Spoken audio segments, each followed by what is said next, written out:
Ah oui, très bien.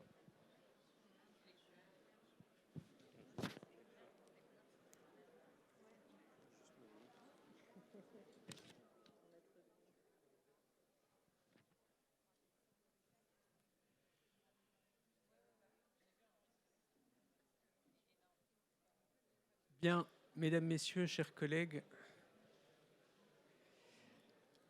la notion de médiation culturelle est relativement récente. Elle date globalement, on pourrait dire, d'une trentaine d'années. Celle de rôle social du musée est beaucoup plus ancienne. Ça fait pratiquement un siècle que Jean Capart, dans un article dans la revue de l'Office international des musées, évoquait effectivement la notion de rôle social des musées. Et donc, effectivement, à cette époque-là, il s'agissait plus précisément, on pourrait dire, d'évoquer quelque chose qui était en train simplement encore de se mettre en place, notamment en Europe, à savoir les liens entre le musée et l'éducation à travers des services pédagogiques, etc. Cette logique-là, elle a connu à certains moments, on pourrait dire, un affaissement, et puis dans les années 70, elle se développe de manière beaucoup plus importante, à travers notamment, évidemment, la nouvelle muséologie, à travers le rôle des écomusées, et toute une série de notions qui, à cette époque, visaient effectivement à s'engager plus précisément avec la population, pas simplement à considérer le musée comme un lieu en lien avec le public, mais à envisager aussi une communauté, des citoyens, le musée comme un outil qu'une population se donne, des logiques de participation, de co-construction. Et en parallèle, d'ailleurs, c'est dans les mêmes années que se développent progressivement des relations avec le climat, les premières grandes expositions qui réfléchissent par rapport à ces questions-là. Il y a des questions même, des débats sur les restitutions dans les années 70 avec l'UNESCO qui, à ce moment-là, effectivement, s'engage. Et puis de nouveau aussi, progressivement, un déclin de ces années, enfin durant les années 80, qui sont des années, on pourrait dire, où la logique même de business entre en résonance avec le musée, avec la logique effectivement de plus en plus de marchandisation, de mise en marché du musée, etc. Et puis au cours des années 2010, on retrouve cette logique à travers effectivement toute une série d'écrits, le rôle social du musée, The Social Role of Museum, qui se développe et qui reprend ces notions, notamment de musée participatif. On le retrouve de manière très emblématique avec la The Participatory Museum de Nina Simon, par exemple, qui est publiée en 2010. Et cette logique-là, elle voit l'engagement de manière extrêmement importante. Des notions comme celle d'inclusion sociale qui avait été développée toute fin du XXe siècle résonnent de plus en plus avec l'institution qui effectivement se pense en lien justement avec la société à partir de ce moment. C'est évidemment aussi à partir de cette époque-là que les questions de nouveau climatiques, les questions effectivement de restitution, les questions de genre, de décolonisation vont être mises en avant de manière extrêmement importante. Et c'est évidemment dans ce contexte-là que nous nous situons, à travers, on pourrait dire aussi, ce qui en a résumé cette évolution, c'est-à-dire tout le processus de redéfinition de la notion de musée par l'ICOM, avec d'une part, bien entendu, des propositions qui sont très très à l'avant-garde, qui sont d'abord dans un premier temps réfutées, et puis une solution qui va être proposée et mise au vote en 2022 et qui vise à développer un compromis, pourrait-on dire, entre ces différentes tendances, puisque des tendances au sein du monde des musées, il y en a. Et c'est un des points importants qui permet justement de bien ancrer cette notion de lien, d'engagement du musée à travers la société, avec effectivement d'autres notions telles qu'effectivement la collection, la préservation, la conservation, etc. Et c'est cette logique que je voudrais partager avec les trois intervenantes de cette table ronde. Élodie Roblin, qui est chargée d'action culturelle à l'Institut du monde arabe, Laure Pressac, qui est directrice de Beaux-Arts Consulting, et Constance Rivière, qui est directrice générale du Palais de la Porte Dorée et qui abrite notamment, bien sûr, le Musée national d'histoire de l'immigration, comme vous le savez. Et donc, je m'adresse à chacune d'entre vous, peut-être en commençant par Laure Pressac, pour évoquer effectivement cette tension entre, d'une part, on pourrait dire, la collection. Le musée, d'abord aussi, a été, on pourrait dire, tout au long du 19e siècle, du 20e siècle, un lieu d'abord de préservation des collections, et puis, évidemment, potentiellement cette logique du lien, de l'utilisation avec la population, qui d'une certaine manière, quand on va aux extrêmes en quelque sorte, envisage le musée d'abord comme un forum et pas du tout comme un réceptacle de collection. Alors, comment est-ce que, théoriquement, sur un plan globalement, on pourrait dire, plus réflexif, est-ce qu'on peut faire la part des choses et comment est-ce qu'on peut envisager cette équation? Alors, c'est très intéressant de repartir sur les racines et l'histoire des musées. Et je vais m'appuyer sur la définition que vous avez citée, qui est celle de l'ICOM. Donc, je cite juste le début. Un musée est une institution permanente à but non lucratif au service de la société. À la limite, point. C'est-à-dire qu'en fait, les collections arrivent après et sont peut-être un des moyens qui permettent d'avoir ce rôle ancré du musée auprès du public. Évidemment, ce serait un raccourci assez bref. Il y a des collections. C'est important aussi de noter que dans cette définition, on parle du patrimoine matériel et immatériel. Donc, bien avoir en tête aussi que les collections, ce n'est pas uniquement les objets, c'est tous les récits, les narratifs qu'on va mettre dans cet endroit. Il y a un point qui est important pour moi, c'est aussi dans cette définition que on place le visiteur au centre. On le fait, et d'ailleurs les visiteurs, c'est toujours au pluriel et c'est toujours des notions de communauté. Et je pense que ça c'est très important. C'est-à-dire que ce qui est intéressant, c'est ce lien entre les éléments qui font le musée et ses visiteurs. Et il y a un point qu'on oublie toujours aussi, cette histoire de forum. Moi j'aime beaucoup ce terme parce que le musée c'est aussi un endroit d'abord, c'est un lieu, c'est un espace. Et je le dis très souvent, personnellement, c'est ma safe place. C'est-à-dire que quel que soit l'endroit où je vais dans le monde, à l'étranger, je rentre dans un endroit où je suis sûre que je peux m'asseoir sans être importunée. Ou si quelqu'un m'importune, je pense que j'ai un agent de salle, un surveillant qui peut m'aider. J'ai des toilettes, j'ai une température qui est totalement agréable, j'ai éventuellement un accès Wi-Fi et je peux laisser mon esprit flotter autour d'œuvres et de différents éléments. Et ça, je trouve que c'est important aussi de se le rappeler, un lieu citoyen. J'aime bien revenir sur les mots, donc on repart de la définition du musée et revenons sur ce que c'est que civique et citoyen. C'est être à la cité, c'est aussi dans le vivre ensemble, donc d'avoir un espace commun. Donc le musée, il est ça aussi. Moi, je dis souvent, le musée, c'est à la fois un espace, évidemment alors je sais pas comment dire en français, des assets, des objets, des éléments, des collections, voilà. Et puis des équipes aussi. Il y a aussi ça qui est très important, c'est qu'on parle d'une institution qui a tous ces piliers-là. Donc en fait, le fait de dire on remet ce questionnement au centre, on remet le visiteur au centre, on a ce rôle qui s'affirme, je trouve que quelque part, c'est revenir à la vraie réalité des musées. Il y a un point peut-être qui est important aussi dans notre discussion. Je parle beaucoup, moi, des musées publics, parce qu'effectivement, un musée privé, il n'a pas forcément besoin de cet engagement. Ce terme-là, c'est un choix qu'il peut avoir ou ne pas avoir. En revanche, un musée public, il bénéficie en général de subventions, donc il est financé par les uns et les autres. Et là encore, il fait communauté, il s'inscrit dans un collectif, c'est-à-dire que il est au service de ses publics et au service de la citoyenneté et de la société. Même ceux qui ne viennent pas, il doit les servir ou faire en sorte qu'ils viennent. Donc je trouve que c'est très important de mettre tout ça ensemble. Et juste pour finir sur ce premier point, on oppose souvent les deux.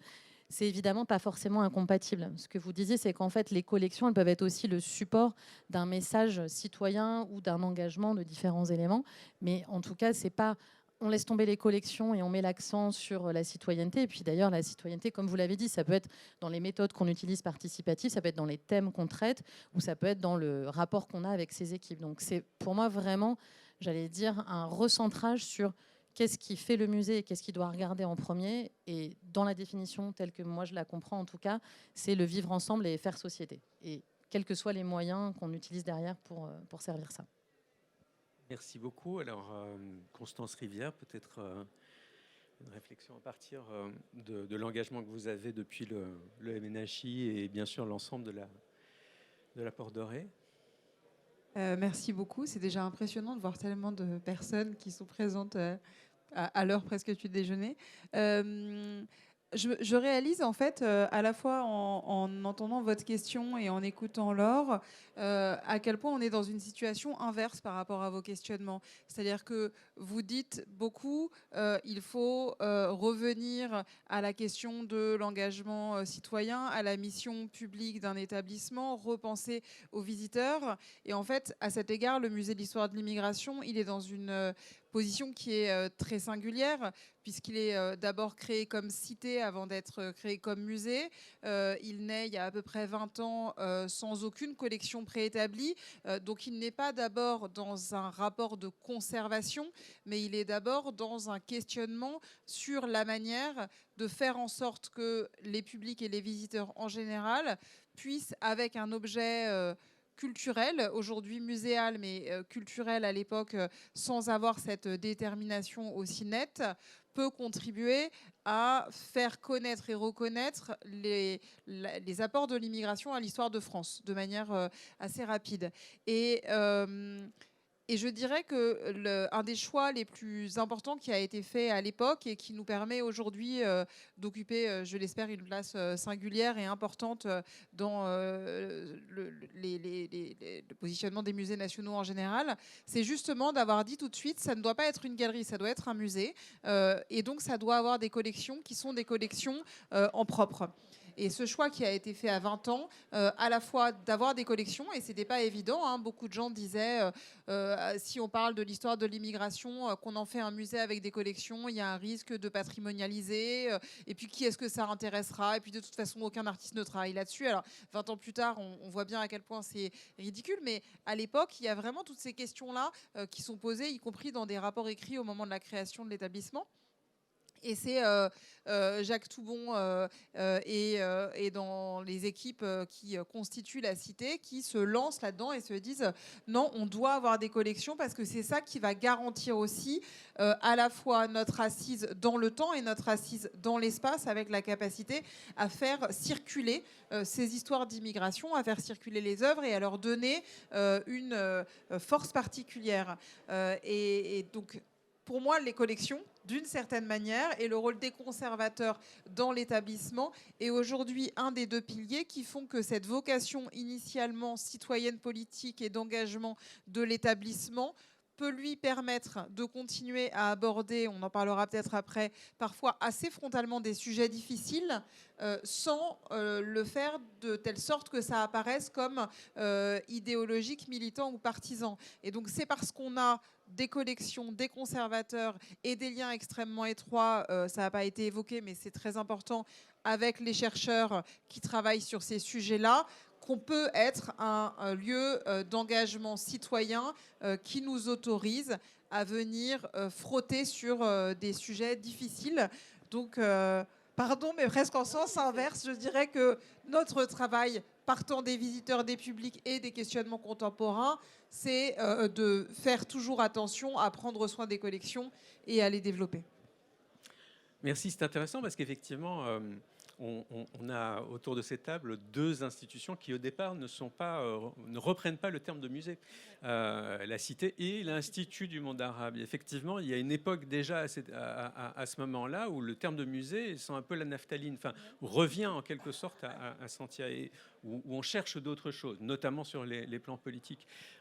Justement, Élodie Roblin, comment est-ce que on a vécu cette évolution? Je pense que vous avez tout à fait raison, François Mérès, de souligner que l'Institut du monde arabe, c'est un institut pluridisciplinaire qui s'ouvre donc en 87 comme tel, avec deux piliers tout de même, hein, pour pouvoir remplir sa mission qui est de diffuser les cultures arabes, qui sont la bibliothèque et le musée, mais qui sont quand même les deux piliers de l'Institut, mais qui aussi a une salle de spectacle, un centre d'enseignement de la langue arabe, des rencontres et des débats, etc. Et puis peut-être pour compléter vos réponses, mesdames, je reviendrai sur comment se structurent les services justement à l'intérieur de ces institutions. À l'Institut du monde arabe, la particularité, moi je travaille au service action éducative et médiation qui est dirigé par Imen Mostefai à Lima, et la particularité de l'histoire de ce service de médiation, c'est que le service n'a jamais été rattaché au service du musée ou de la conservation. Il n'a pas non plus été rattaché au service des publics comme il peut l'être dans d'autres institutions. Il a été au départ rattaché à un très gros service qui était la direction des affaires culturelles, dans lequel on avait donc à la fois les spectacles, les débats, le cinéma et la médiation culturelle. Mais ce service service a pris son autonomie. Et aujourd'hui, c'est un service indépendant à l'Institut du monde arabe, avec sa direction et donc avec aussi ses propres actions. Et ça en fait, je pense, un atout justement dans la possibilité de se placer à l'équilibre avec les autres services et en particulier le service de la conservation, ou en tout cas nous celui qu'on appelle le service du musée et des expositions.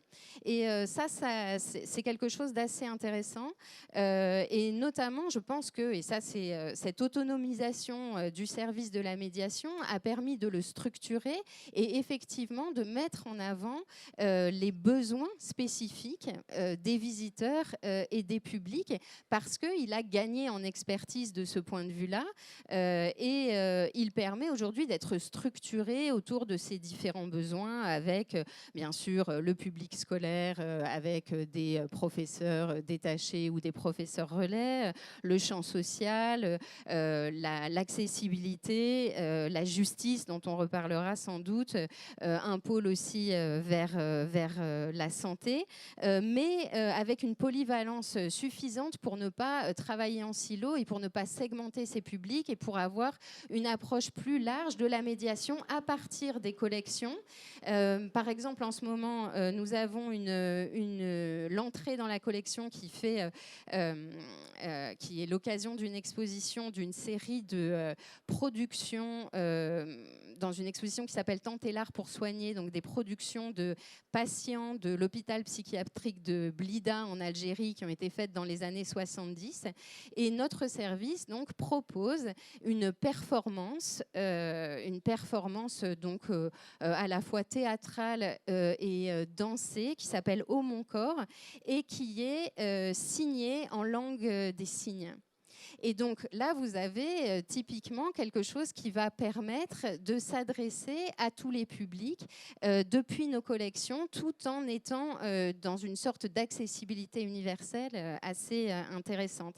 Et je finirai comme Constance Rivière par dire, ou comme vous d'ailleurs, Laure Pressac, que en fait, il n'y a pas du tout d'incompatibilité au sens où on a tout à gagner, à la fois au niveau des services des conservations et des expositions, de travailler avec les experts de la médiation, et au niveau de la médiation, de aussi être associé au travail que font les services des musées et des expositions, parce que ça permet une culture commune qui va faire synergie et faire avancer tout le monde. Et dans ce sens, la petite exposition que nous avons faite il y a 2 ans maintenant, enfin en 2024, qui s'appelait Bagdad, redécouvrir Madinat as-Salam, qui était une collaboration entre Ubisoft, donc le jeu vidéo, et notre musée, nos collections. Justement, le commissariat a été assuré à la fois par Ubisoft, mais du côté de Lima, également en partie par le service Action éducative et médiation. Et je pense que ça a permis une rencontre en fait entre des cultures peut-être variées et différentes, et que c'est cette collaboration qui a permis à ce projet de naître et de rayonner. Merci. Vous parliez à juste titre effectivement du positionnement du service de médiation au sein de l'IMA, et je pense que c'est un des éléments qui est marquant, c'est-à-dire la place d'un service qui lance un certain nombre d'actions au niveau justement d'enjeux de citoyenneté, d'action sociale, évidemment de médiation dans un sens large, pourrait-on dire. Elle dépend très largement de l'organigramme aussi, et de la puissance, pourrait-on dire, qu'on accorde à ce service, et c'est un des points évidemment importants. Alors, de manière un peu plus pratique, justement, comment est-ce que ces questionnements je vais peut-être poursuivre avec vous, Élodie, si vous êtes d'accord, puisque vous avez évoqué les éléments stratégiques, en quelque sorte. Comment est-ce que, sur le plan pratique, justement, il y a un certain nombre de réalisations dont vous pourriez parler qui sont associées, justement, à l'IMA et cette question, justement, d'engagement citoyen? Alors, je pourrais parler d'énormément de choses parce que je pense qu'en fait, l'Institut du monde arabe fait énormément de choses. Je pense comme le Musée national de l'immigration, de l'histoire de l'immigration, évidemment. Mais parmi les multiples engagements de l'IMA, peut-être que moi, personnellement, je peux vous parler plus précisément de ce qu'on fait avec le ministère de la Justice, donc de notre collaboration avec le ministère de la Justice, puisque une grande partie de mon travail consiste à intervenir en détention auprès donc de publics incarcérés, que ce soit des hommes, des femmes ou des mineurs. Et c'est un engagement, je dois le souligner, qui est très ancien à Lima, puisqu'il date, enfin très ancien, en tout cas, il date de 2008. Il a pris de l'ampleur. Il date de 2008, justement, au moment où le service s'autonomise et où il y a déjà, et je pense que ça, c'est un point commun que nous avons avec la MNHI, avec le MNHI, qui est la volonté d'aller vers l'extérieur, d'aller loin de Paris, d'aller rencontrer le public qui n'est pas à Paris, en mettant en place des expositions pédagogiques itinérantes sur panneaux. Et donc, c'est comme ça qu'on est entré en détention en présentant ces expositions pédagogiques itinérantes. Et ce partenariat avec le ministère de la Justice a pris de l'ampleur et nous avons aujourd'hui une convention donc, qui nous permet de recevoir une subvention du ministère de la Justice qui fait qu'on intervient 15 même à 20 fois par an sur tout le territoire national. Et physiquement, donc on accompagne des expositions dans ces endroits. Et je dirais, pour souligner en quoi est-ce que... Qu'est-ce que c'est que cet engagement dans les prisons ? D'une part, c'est, comme on l'a appelé dans la théorisation de la médiation culturelle, il s'agit d'inclure des publics qu'on dit empêchés, empêchés parce qu'ils sont en prison, bien sûr, et qui sont aussi, bien souvent, mais pas toujours, parce que le public incarcéré aussi, même s'il il peut très bien ressembler au public, aux visiteurs qu'on a dans les musées, mais c'est aussi souvent, notamment dans les maisons d'arrêt, un public qui est symboliquement éloigné de la culture et donc qui se rattache en quelque sorte au public du champ social et pour lesquels on a développé des techniques de médiation qui permettent un dialogue et une rencontre et qui évitent quelque chose de vertical pour justement pouvoir rentrer en communication avec ces publics. Donc la majorité du temps, bien sûr, ce qu'on fait, c'est qu'on ne peut pas apporter, sauf exception, on l'a fait dans certains projets, mais on ne peut pas apporter des œuvres dans ces lieux. On apporte des reproductions des œuvres et on met en place une discussion libre avec les participants, un échange autour de ces œuvres. Mais c'est aussi, du point de vue de ceux qui participent à ces ateliers, quelque chose qui va au-delà de l'occupationnel. Il ne s'agit pas simplement de sortir les détenus des cellules pour qu'ils puissent combler leur temps en détention. C'est quelque chose qui crée un lien avec l'extérieur. Et c'est tout l'objet du terme de la réinsertion sociale, c'est-à-dire qu'il s'agit, nous, en tant que musée, d'entrer en détention et d'être une partie de la société. Nous sommes de l'extérieur, mais nous rentrons à l'intérieur et nous faisons ce lien avec l'extérieur. Et j'avoue que quand, par exemple, nous avons eu à l'Institut du monde arabe la très belle exposition que peut-être certains d'entre vous ont vue, Parfums d'Orient, donc une exposition sensorielle déjà assez innovante, et nous avons pu faire bénéficier les détenus, certains détenus, au moment même où nous faisions cette exposition. Nous avons pu le faire en détention, ce qui m'a permis aussi d'avoir des participants qui m'ont dit « Ah ben oui, ma femme y est allée, elle m'en a parlé. » Donc on a vu la même chose au même moment. Nous, incarcérés, en fait, nous faisons partie de la société puisque nous avons accès aux mêmes propositions culturelles que ceux qui sont à l'extérieur.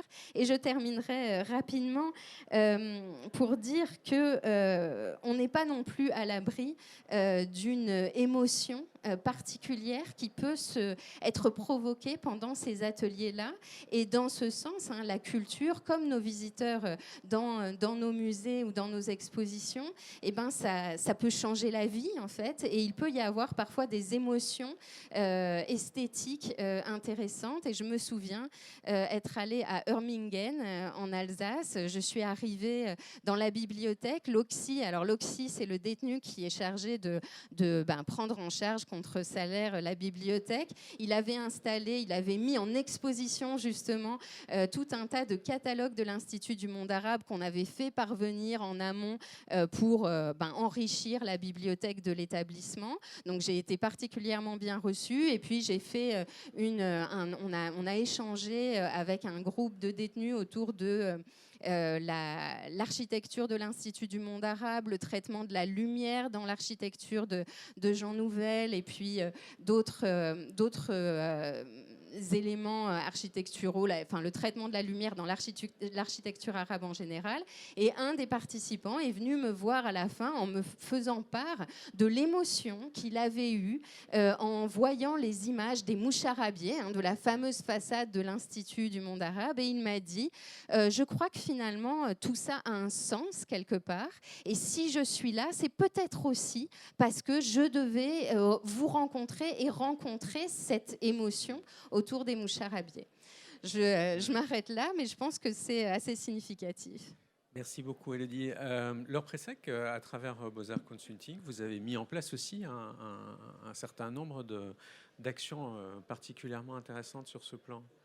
Alors, on a suivi un projet. Je vais juste faire, parce qu'en vous écoutant, j'ai quand même envie de faire un petit hommage à ma maison de cœur, qui est le Centre des Monuments Nationaux, où il y a eu beaucoup de projets comme ça, qui même, j'allais dire, dans sa structure est par essence citoyen, puisque c'est 100 monuments qui sont sur toute la France avec une logique de péréquation et de coopération. Donc tout ce que vous décrivez, ça peut être aussi à l'échelle d'une animation. Et moi, j'ai ce souvenir aussi d'une association qui s'appelle Ce que mes yeux ont vu. Elles sont peut-être par là dans le salon, qui enregistrent des bibliothèques vocales, et donc elles font venir des gens qui viennent de l'entreprise, des détenus qui sortent de prison, mais personne ne le sait en fait, qui enregistrent leur voix et qui enregistrent des pastilles sonores pour découvrir. Donc il y a vraiment cette logique de je construis avec les uns pour diffuser aux autres, et donc vraiment cette notion aussi de faire société, ça m'y a fait penser, et c'est cette question des émotions, elle est très présente.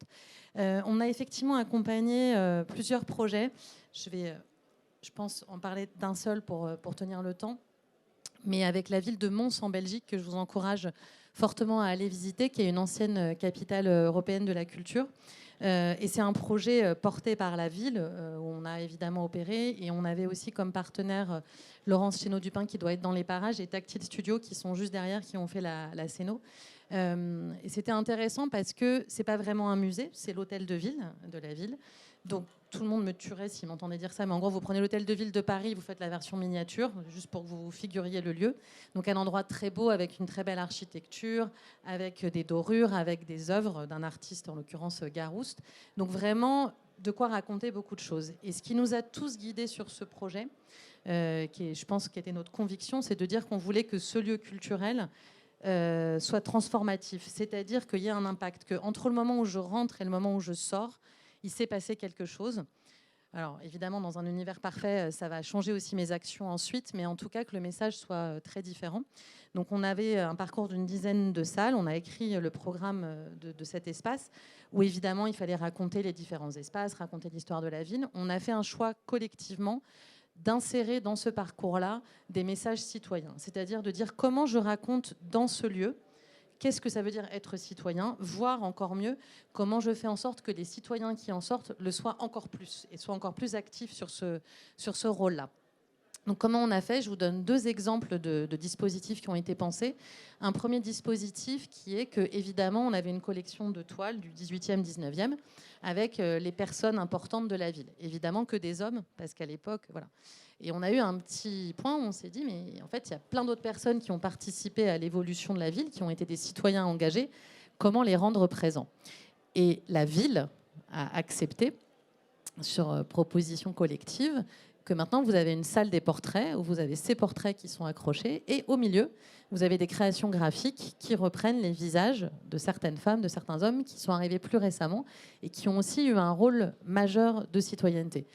Pourquoi c'est important? Parce que le musée, il est particulier en ce sens qu'il peut amener des objets, des médiations qui renforcent la citoyenneté, mais il est aussi constructeur de qu'est-ce que c'est qu'être citoyen. Il participe à la définition. Donc si on accroche que des portraits d'hommes blancs du 19e, qu'est-ce qu'on raconte? On ne raconte pas la même chose que si on insère au milieu telle ou telle personne ou telle femme. Il manquait aussi d'ailleurs les chanoinesses, qui sont d'une époque très ancienne, qui ont participé à la vie de Mons. Je vous encourage à vous renseigner là-dessus. Deuxième exemple de ce qu'on a fait dans le parcours, ce qu'on a appelé le paravent de l'engagement. Alors la scénographie incluait des éléments de miroir très discrets, puis à un moment vous vous retrouvez face à un miroir qui vous renvoie votre image et qui vous interpelle. Et vous, qu'est-ce que vous avez fait pour votre ville? C'est quoi être citoyen pour vous? Et en fait, on le fait en 2 temps, c'est-à-dire qu'on vous invite au début à noter sur des petits papiers qu'on accroche à un paravent ce que vous faites. Et ça peut être, je me suis présentée pour être déléguée de classe, si je suis un enfant. Ça peut être, j'ai donné mon sang. Tout ça sont des actions citoyennes. Donc, on accroche tout ça. Et de l'autre côté, on repart en se disant, qu'est-ce que je vais faire demain? C'est-à-dire, en sortant de cet espace, qu'est-ce que ça veut dire pour moi? À quoi je m'engage? Et là, c'est sur un petit bracelet autocollant comme ce que vous avez en festival, avec l'idée de dire, je me l'écris, ça tiendra le temps que ça tiendra, mais c'est un petit rappel que j'ai eu une expérience qui peut me faire changer aussi mon comportement, mon attitude derrière. Et ça, je trouve ça aussi très important de se dire que, ça rejoint ce que vous disiez, je crée une émotion. Dans un monde idéal, je crée aussi une prise de conscience, voire une mise en mouvement. Et je pense que c'est ça aussi qu'il y a derrière la citoyenneté, notamment dans le contexte politique, géopolitique dans lequel on est, de se dire à un moment, on n'est pas censé être attentiste, on est censé prendre en charge cet élément-là. On est tous citoyens, grâce à d'autres avant nous qui se sont mobilisés pour qu'on le soit. Le citoyen dans la Rome antique, ce n'est pas le citoyen d'aujourd'hui. Je rappelle qu'étymologiquement, le citoyen, c'est celui qui a le droit de vote. Aujourd'hui, 50% de cet auditoire a le droit de vote et ne l'avait pas il y a à peu près 60 ans. Donc comment on fait pour perpétuer ça et rendre ce rôle-là? Et c'est en ça que je trouve ça intéressant aussi d'interroger le rôle de l'institution comme institution publique qui forge aussi ses citoyennetés. Merci. Alors, Constance, en matière effectivement de citoyenneté, je pense que là, il y a aussi à choisir en quelque sorte par rapport à toutes les actions que vous avez faites. Alors sans doute qu'on pourrait en prendre une, mais en réalité, moi j'aimerais d'abord répondre en essayant d'avoir un point de vue d'ensemble sur la manière dont on fonctionne pour faire vivre le musée comme un lieu globalement d'engagement et de citoyenneté. C'est-à-dire qu'évidemment, on peut faire des actions qui viennent compléter l'action du musée, mais notre projet, c'est quand même que l'engagement et la citoyenneté soient au cœur du musée lui-même et pas comme une action ou une activité annexe ou complémentaire. Donc je dirais qu'on essaye en permanence de tenir un double fil, à la fois l'établissement ou le musée comme lieu d'engagement, mais aussi le visiteur ou le public, comment l'engage-t-on dans la visite qu'il fait chez nous. Et pour ça, alors il y a évidemment ce que vous disiez tout à l'heure sur la place de la médiation, la place des publics, le travail sur les expositions, où très en amont, on se pose la question de ce que seront les propositions pour les publics. Mais on a toujours 3 questions qui doivent être centrales. La première, c'est de quoi on parle.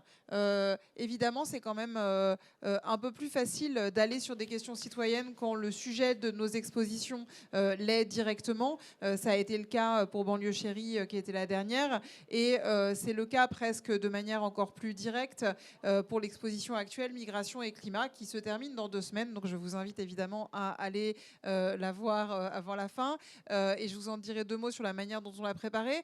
Mais si on fait une exposition sur les liens entre les migrations et les transformations du climat aujourd'hui, on est directement sur une question qui engage le citoyen dans son rapport à ces sujets. Donc de quoi on parle ? Pour qui on en parle? C'est la question des publics, de la médiation. On avait eu des échanges très intéressants avec François Mérès sur la place de l'écrit, la place de l'oral dans les musées et comment est-ce que le lien entre les deux est un point de contact avec les visiteurs, accepté aussi en travaillant avec des scientifiques très pointus très pointu d'avoir des textes qui sont accessibles pour des gens qui ne sont pas déjà des spécialistes. Donc, il y a tout un travail qui est fait sur les différents niveaux de cartel qui, je crois, est important. Et puis la troisième question, c'est avec qui est-ce qu'on le fait avec qui, pour nos expositions, maintenant, systématiquement, on a des comités visiteurs en amont où on teste auprès de visiteurs de l'établissement ou de visiteurs potentiels nos hypothèses de travail. Déjà, pour être sûr qu'ils comprennent le lien entre la proposition qui nous paraît évidente et ce qu'ils vont y voir. Moi, je pense que quelqu'un qui rentre dans une exposition et qui est complètement déboussolé par rapport à ce qu'il pensait y voir, il y a un très fort risque de l'avoir perdu. Évidemment, c'est bien s'il découvre des choses nouvelles, qu'il est surpris, mais cette surprise ou cette curiosité, elle ne peut venir qu'à partir de certains éléments de reconnaissance.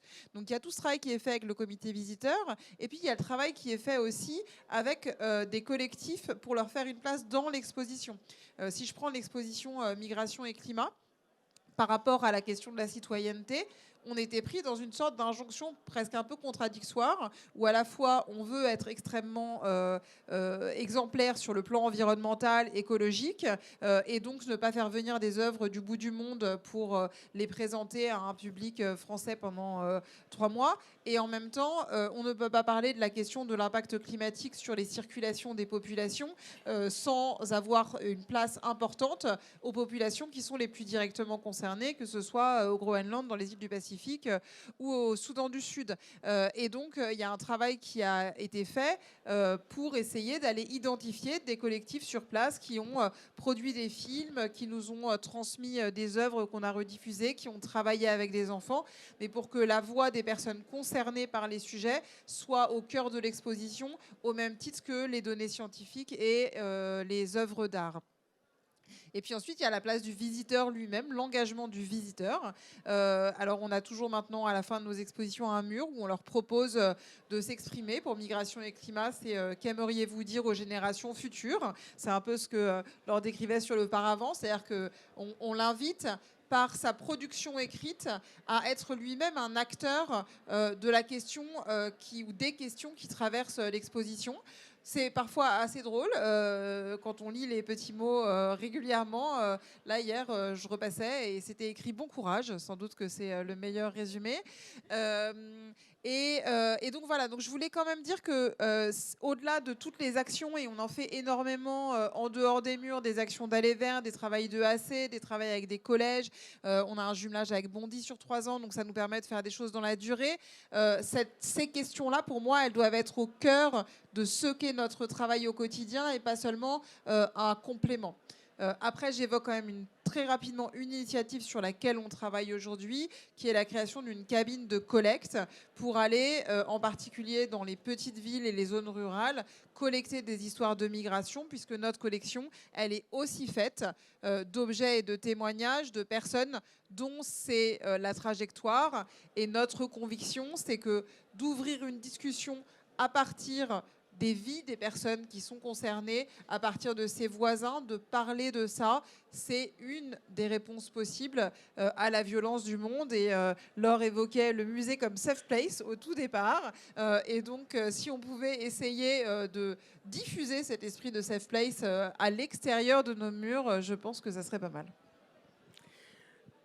Gardez votre micro, parce que je pense qu'on va poursuivre et on va dernière question en quelque sorte que je vais adresser à toutes, c'est la question de l'avenir. C'est-à-dire effectivement qu'il y a un grand nombre d'actions qui ont été mises en place par pas mal de musées. Comment est-ce que vous percevez justement, en imaginant évidemment l'avenir des prochaines années ou des prochaines décennies si vous préférez, et en sachant évidemment que potentiellement il peut assez bien différer de celui qu'on connaît. Comment est-ce que vous percevez justement cette notion au sein du musée dans les années à venir? Alors moi, j'ai beaucoup de mal à être dans autre chose que dans le présent, ou enfin, en tout cas, je pense qu'il faut être très fort dans le présent et que c'est la meilleure manière d'être éventuellement prêt pour l'avenir. y a plusieurs types évidemment de confrontations possibles qui peuvent arriver. Il y en a une qui est déjà en partie là, qui est la question budgétaire, financière pour les musées publics. Se projeter dans l'avenir, ça veut dire quand même trouver des moyens de pouvoir faire plus. Un lieu qui n'est que dans sa propre survie, c'est un lieu qui est déjà en train de mourir. Or, les budgets dans le secteur culturel en général, ils ne sont pas en expansion. Et ça, c'est la force. En revanche, les publics sont de plus en plus présents. Accueillir plus de monde, ça rapporte un peu d'argent, mais ça en coûte encore plus en vrai. Et donc, il y a un vrai sujet à cet égard, c'est de faire en sorte de pouvoir développer les ressources publiques, mais aussi les ressources privées. Moi, je dois dire que je suis assez frappée là, depuis quelques mois par les rencontres que je peux avoir avec des mécènes réels ou possibles qui disent tous, nous, on ne finance pas les musées. Alors, comme si c'était une sorte d'à côté, joyeux, mais finalement non indispensable à la vie citoyenne et démocratique du pays. Et c'est beaucoup plus facile de les convaincre quand on va parler justement de liens avec l'école, avec la pédagogie, de projets de société, d'insertion, d'intégration. Donc on le fait évidemment, hein, comme tout le monde, on comprend ce que sont les leviers, mais quand même, le musée en tant que tel, j'ai du mal à voir pourquoi est-ce que ça ne devrait pas être un objet à préserver et à soutenir, à la fois dans son rôle citoyen, mais aussi dans son rôle d'espace de liberté. On a énormément besoin d'espace de liberté, on a énormément besoin d'espace où on est ensemble, où on se retrouve collectivement. On parle beaucoup de la place du virtuel, parce que si vous parlez de l'avenir, il y a quand même le virtuel, le numérique, l'intelligence artificielle, les outils qui se développent, qui font qu'on va de plus en plus être en capacité d'avoir des expériences immersives extrêmement fortes en restant assis sur son canapé. C'est ce qui se disait déjà du cinéma et de la musique avec le développement des plateformes. Et pour autant, on n'a jamais eu autant de monde dans les salles de spectacle et dans les musées qu'aujourd'hui. Donc moi, je crois qu'il y a une résistance qui est presque une résistance anthropologique qui est liée à l'être humain qui a besoin d'être avec ses semblables et que les lieux culturels en général, ils permettent ça. Et ça me paraît important d'être conscient aussi de cette force-là. C'est-à-dire que l'avenir, il est fait de nuages qui peuvent être sombres, qui peuvent être inquiétants, mais il est aussi à préparer avec cette confiance dans notre solidité ou dans nos solidités croisées. Mais ça veut dire qu'il faut, et je crois que ça a été évoqué rapidement aussi tout à l'heure, qu'il faut qu'on soit des lieux hospitaliers, qu'ils soient des lieux dans lesquels on se sent bien, effectivement, où on a envie presque de venir juste rencontrer des gens, prendre un café. Nous, on a eu plein de gens qui sont venus à l'Aquarium Tropical parce qu'il est gratuit pour les moins de 26 ans comme nouveau lieu de date à Paris, très relayé par TikTok. Bah, c'est super en fait. Si les jeunes, ils ont envie de se retrouver dans un aquarium avec une rose à la main pour fixer leur premier rendez-vous amoureux, on a déjà gagné quelque chose. Peut-être qu'ils n'auront pas été sensibilisés à cette occasion-là à la biodiversité comme on aurait aimé le faire. Mais après tout, le fait d'être bien là, c'est déjà quelque chose d'important. Merci beaucoup. Laure Pressac. Oui, peut-être partager 3 idées. La première, je vais rebondir sur ce que disait Constance, sur les financements. Moi, je me dis qu'on demande beaucoup aux musées. Là, on vient de parler de leur rôle citoyen. J'avoue que ça m'a traversé l'esprit. Je n'ai pas été au bout de cette démarche, mais je garde encore en tête de le faire. À partir du moment où on est un lieu citoyen, pourquoi on n'est pas financé aussi par le ministère de l'Intérieur ? Voilà.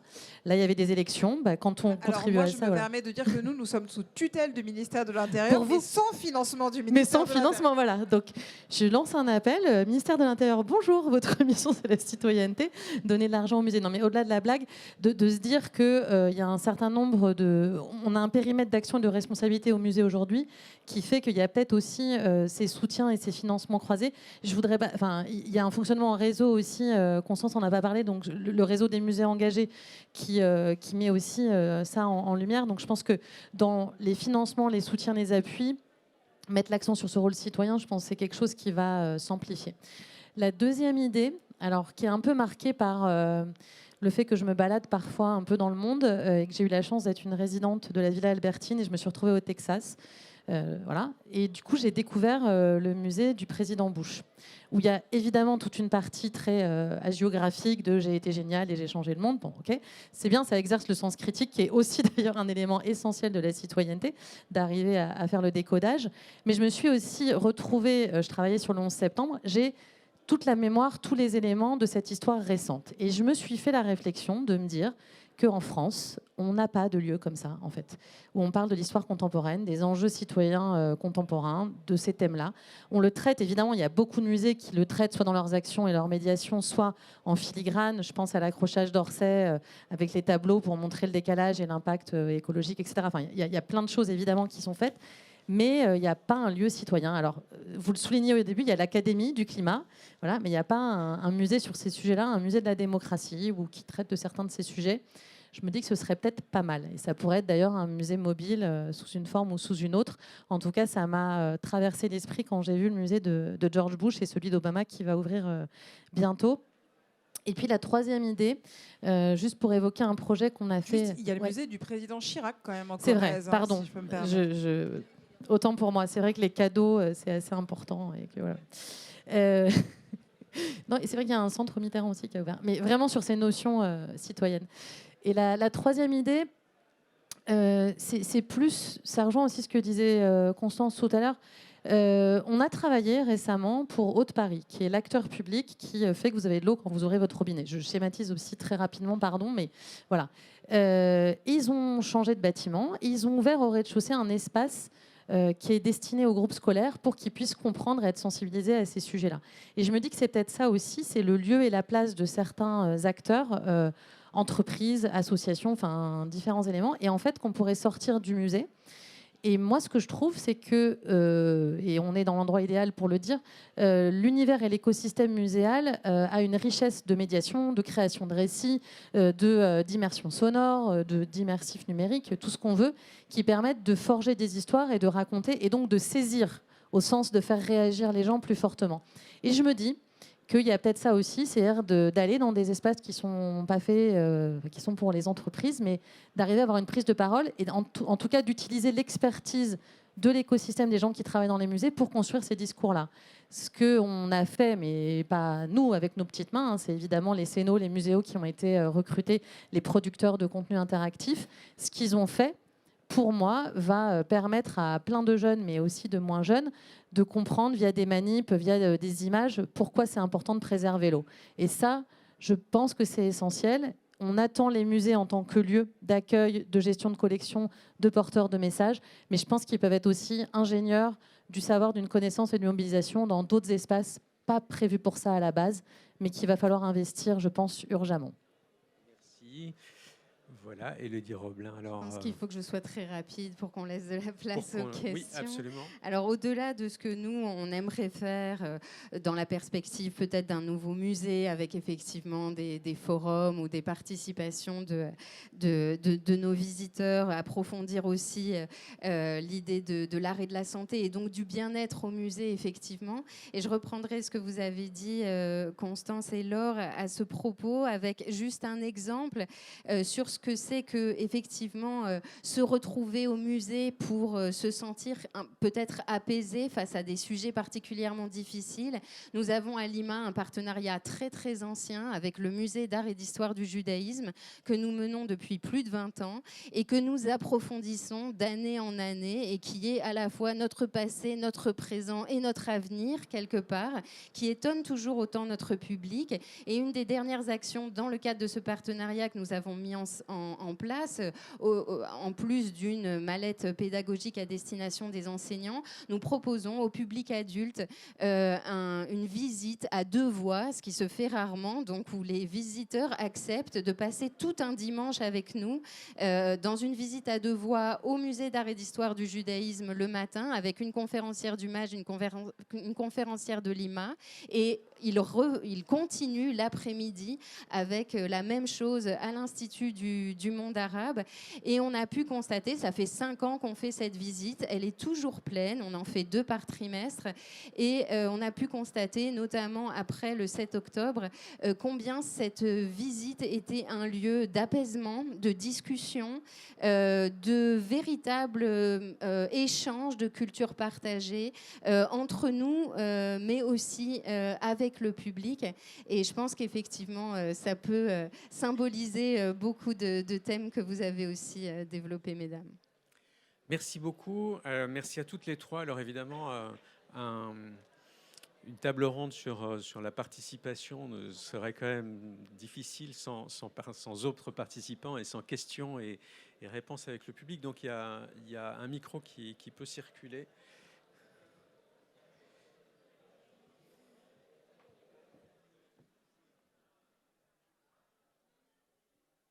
Oui, bonjour, je suis Lucie Ayers, la chef du département médiation Musée national de la Marine. Moi, j'ai une question sur la notion d'engagement, puisque vous avez beaucoup parlé de musée comme lieu sécurisant, comme lieu où on peut apprendre la citoyenneté. Mais je m'interroge sur ce que c'est qu'un musée engagé. C'est pas toujours évident de se situer pour les équipes. On se rend compte que des fois, l'engagement part des équipes, que des fois, on va plus loin sur des normes d'accessibilité, on développe des programmations. On veut montrer la diversité de parole, mais c'est souvent des initiatives des équipes qui sont, elles, engagées à titre personnel. Mais des fois, il y a peut-être une frilosité à l'échelle des établissements, puisque justement, on dépend de ministères, qu'on a des devoirs de neutralité.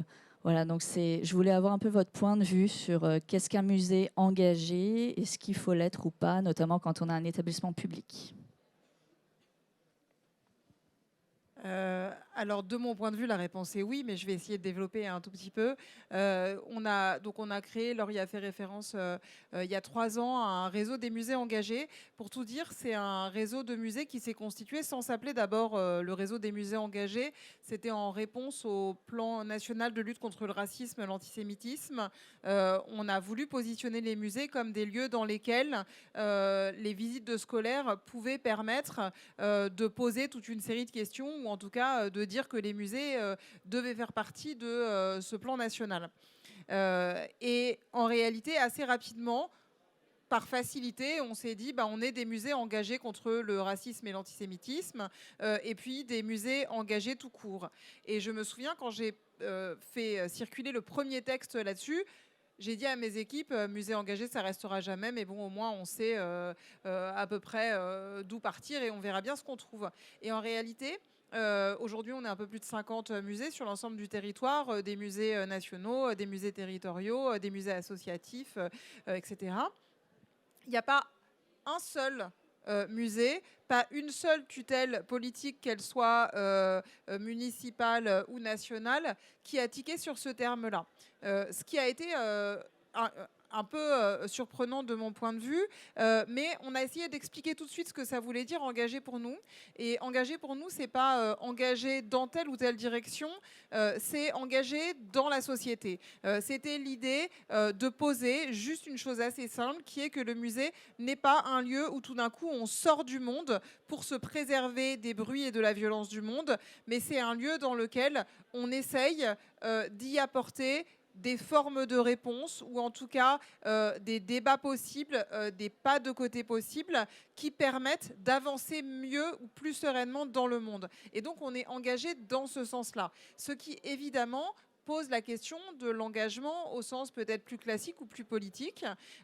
Et moi, ce que je dis souvent, c'est que selon moi, on n'a pas à être, nous, engagés dans telle ou telle direction. Alors, évidemment, le musée de l'histoire de l'immigration, notre mission statutaire, c'est de changer les regards sur l'immigration. Je pense que beaucoup de gens considéraient que c'est politiquement extrêmement engagé de faire ça, mais c'est la mission qui nous est confiée par le décret. Mais l'engagement, c'est d'abord de permettre des paroles engagées à l'intérieur de nos établissements. On n'est pas des lieux militants, mais on est des lieux dans lesquels on doit pouvoir accueillir des paroles militantes. La démocratie, elle s'abîme aussi de ce que beaucoup de gens considèrent qu'ils n'ont pas d'espace institutionnel ou public à l'intérieur desquels ils peuvent prendre la parole, être écoutés et être considérés. Et donc, si on se ferme à ça au nom d'une neutralité qui, à mon sens, serait excessive, je pense qu'on perd aussi ce qu'est la singularité et la force de notre projet culturel possible. Et à cet égard, moi, je déconseille vraiment aux musées d'essayer d'aller chercher des financements du ministère de l'Intérieur, non pas parce que leur argent serait plus sale qu'ailleurs, et d'ailleurs, ils nous financent des projets absolument formidables sur la traduction de nos expositions dans les langues principalement payées par les demandeurs d'asile en France. Donc, ils nous accompagnent sur des projets citoyens.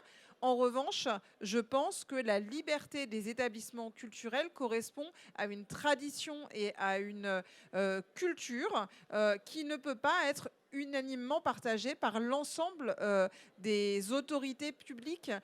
C'est particulier quand même de se dire qu'on a la tutelle sur un établissement et qu'on laisse les gens libres de faire leur programmation, libres d'inviter les artistes qui vont venir vous choquer ou vous provoquer. Et pour certains, ça n'est pas une évidence parce qu'ils se sentent en quelque sorte entraînés ou en responsabilité de ces propos-là. Et donc pour moi, le responsable d'un musée, c'est quelqu'un qui doit être à la frontière entre le discours à tenir et la défense de la liberté des artistes et des scientifiques, mais aussi des militants et des associations qui y interviennent. Je complète juste rapidement en 3 points. Premièrement, il y a toujours très souvent un projet scientifique et culturel qui est aussi quelque chose auquel on peut se raccrocher pour dire ça fait partie. Là, dans le cas de Constance, c'est dans les statuts. On est censé parler de l'immigration, donc on en parle. Mais il y a beaucoup de musées qui ont ces éléments-là dans leur statut. C'est le premier point. Le deuxième, moi j'entends cette question de on ne peut pas être engagé, mais alors en revanche, on ne peut pas être neutre en fait. Aucun lieu n'est neutre. L'endroit où vous êtes aujourd'hui n'est pas neutre. Je ne suis pas neutre. Enfin, la neutralité est un concept qui n'existe pas. Donc, voilà, faut aussi, quand on vous dit soyez neutre, non, par définition, on ne l'est pas. Donc, on est forcément engagé dans un sens ou dans un autre, mais on n'est pas dans une neutralité. Et troisième point, par rapport aux équipes, moi, c'est ce que j'ai dit au début, le musée est une institution qui est faite des gens qui la constituent aussi. Là, je vais plutôt parler de mon époque, Centre des Monuments Nationaux. Il y a plein d'initiatives qui sont venues du terrain, et tant mieux, en fait. Tant mieux. La question de l'engagement est effectivement importante. Les musées ne sont pas neutres. C'était le cas d'un mouvement extrêmement important qui s'est développé aux États-Unis. Et c'est des États-Unis aussi qu'on voit la question justement de la neutralisation de l'engagement telle qu'elle s'est développée à la Smithsonian dans le décret pris à la fin de l'année dernière par le président Trump. Est-ce qu'il y a une autre question ?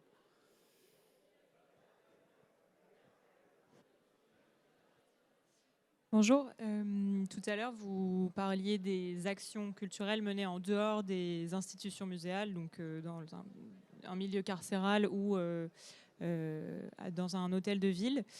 Est-ce que vous avez la sensation que ces publics-là, qui ne sont pas forcément à l'origine de leur volonté de se rendre sur un milieu culturel, sont quand même réceptifs ?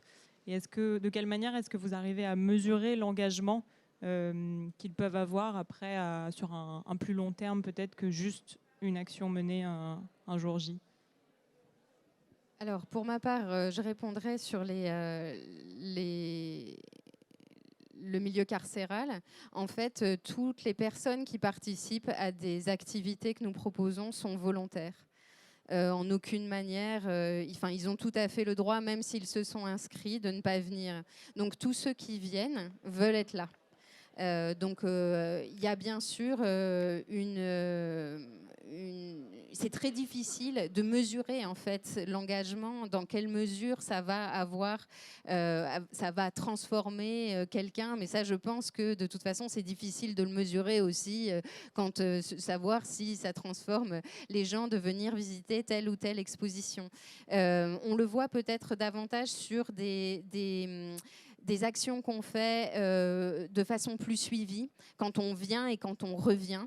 Si vous faites une action comme on a pu le faire à l'Institut du monde arabe avec la maison d'arrêt pour femmes de Versailles qui s'appelait Coups humains et qui a duré 10 mois, dans laquelle pendant 10 mois, en fait, des femmes ont été au contact d'artistes et ont elles-mêmes produit des œuvres qui ont ensuite été exposées, dont elles ont pensé elles-mêmes l'exposition et la mise en valeur. Là, évidemment, on le sait parce qu'on a recueilli leurs témoignages. Là, évidemment, ça a changé quelque chose et ça a changé quelque chose dans leur vie profondément, comme la culture et le contact quotidien avec les œuvres d'art ont pu changer la vie de chacun d'entre nous, j'en suis persuadée.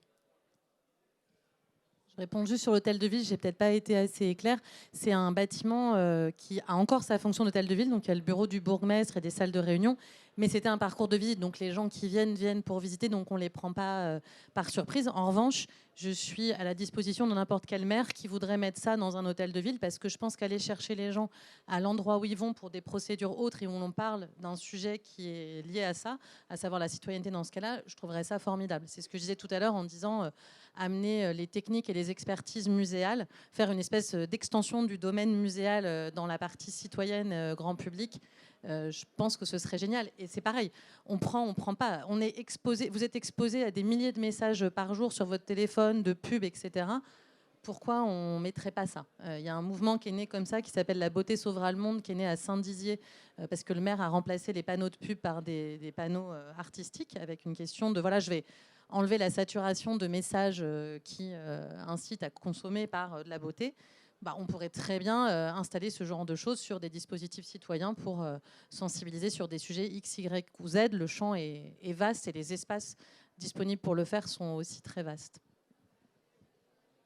Je voulais juste ajouter que des publics forcés de venir visiter les musées, il y en a aussi dans nos murs, avec les scolaires. Et donc, d'une certaine manière, tout le travail qui est fait par les équipes de médiation, c'est justement d'essayer de hacker leur non-volonté d'être là maintenant, sauf pour éventuellement échapper à quelques cours, et d'y trouver un intérêt. Et ça revient à ce qu'on disait au début sur comment est-ce qu'on engage le visiteur à être un acteur de quelque chose, par rapport à ce qui était évoqué sur les flux d'informations qui se diffusent en permanence et qui laissent la personne en passivité. Il faut, dans les musées, essayer de trouver des moyens de réveiller par une forme de participation qui fait que tout d'un coup, quelque chose va se passer dans la visite. Et en sachant que cette participation, elle est souvent potentiellement limitée, mais c'est la logique même de la participation. Tout le monde utilise Wikipédia, il y a 5 ou 6% ou 10% qui contribuent un tout petit peu en finançant, et puis il y a peut-être 1% ou même pas qui contribuent véritablement en construisant. Et je pense que pour toutes les actions, c'est ce qu'on retrouve évidemment. C'est-à-dire qu'on sème, et puis en même temps, il y a d'autres choses qui parfois se font. Est-ce qu'il y a d'autres... Oui, une question là. Bonjour. Alors, je voudrais répondre apporter un témoignage. Très bien. Alors, Élodie, on est d'accord, on ne se connaît pas, on ne s'est jamais vu. Ok. Moi, je suis lillois d'origine, je suis né à Lille, et j'ai participé à un voyage avec mon centre social, parce que je viens d'un quartier un peu difficile de Lille, à l'Institut du monde arabe au début de sa création, en 87-88. J'y suis allé, j'avais pas envie d'y aller, bon bref. Et il se trouve qu'au moment de choisir une carrière, voilà, j'ai fait des choix et je suis devenu photographe du patrimoine. Parce que la visite, ce que j'avais découvert, les personnes, comment elles parlaient de leur travail, pas ce que j'avais vu. Pardon, Elodie, hein, mais les gens comment ils étaient vivants, comment ils prenaient du temps pour nous, etc., ça m'avait beaucoup marqué. Les personnes m'avaient beaucoup marqué. Je suis devenu photographe du patrimoine. J'ai travaillé en freelance pour l'ARMN, où j'interviens dans les musées. Et pour continuer ce travail-là, j'ai aussi un projet artistique qui repart sur les traces d'un géographe du XIVe siècle, Ibn Battuta, bravo. Et voilà comment une rencontre avec des gens dans des institutions ben, ça a changé ma trajectoire de vie, littéralement. Mais on ne se connaît pas, ils n'en savent rien. Ceux qui étaient là à l'époque n'en savent rien non plus. Et par rapport à la mesure, ben, j'ai envie de dire que voilà, il y a des choses dont les institutions ne sauront jamais, mais ça change des trajectoires.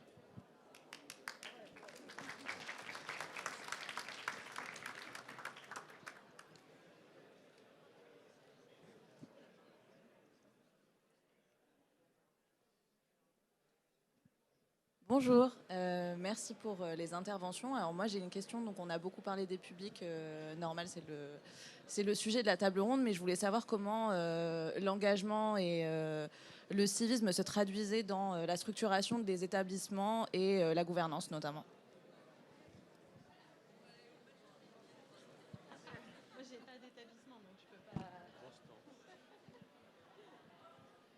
Je ne sais pas très bien.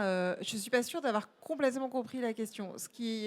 Et par ailleurs, je ne suis pas certaine d'être la mieux placée pour y répondre, parce que comme je le disais au départ, le musée de l'histoire de l'immigration est un musée qui est né à partir de l'engagement des équipes qui se sont battues pour qu'il existe et qui l'ont ensuite constitué. Et donc, et qu'aujourd'hui encore, assez peu de gens viennent travailler au musée de l'histoire de l'immigration sans avoir déjà un engagement ou en tout cas des convictions assez fortes sur ces sujets-là. Et je dirais que c'est d'ailleurs la même chose à l'aquarium Tropical, qui est un aquarium public où l'engagement des équipes pour essayer de préserver le vivant et d'inviter nos concitoyens à sauver les écosystèmes, notamment les écosystèmes d'eau douce, est fondateur dans leur expérience professionnelle.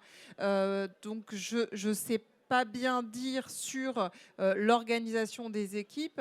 Ce qui est sûr, enfin j'imagine, c'est que les choix de la gouvernance, donc en l'occurrence des dirigeants de l'établissement, dans la capacité à aller tangenter ce que vous appeliez neutralité, même si c'est effectivement un terme assez compliqué, est sans doute déterminant pour autoriser les équipes à tester des choses qui sont plus ou moins disons, sociales, citoyennes ou politiques, mais qui peuvent venir de plein d'endroits différents.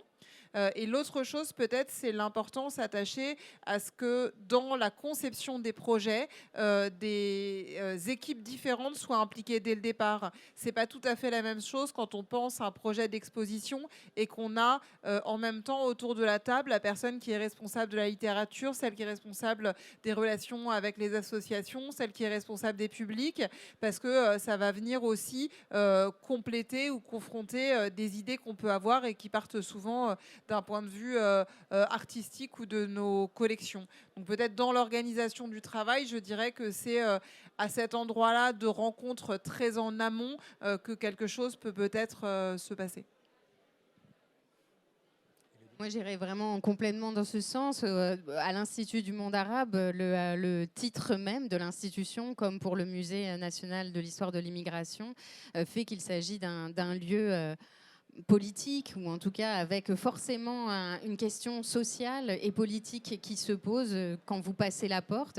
Donc toute la programmation va dans ce sens et je suis totalement d'accord. Je pense que c'est l'enjeu maintenant, il est dans le travail de façon transversale entre les équipes, de mobiliser toutes les expertises à l'intérieur pour pouvoir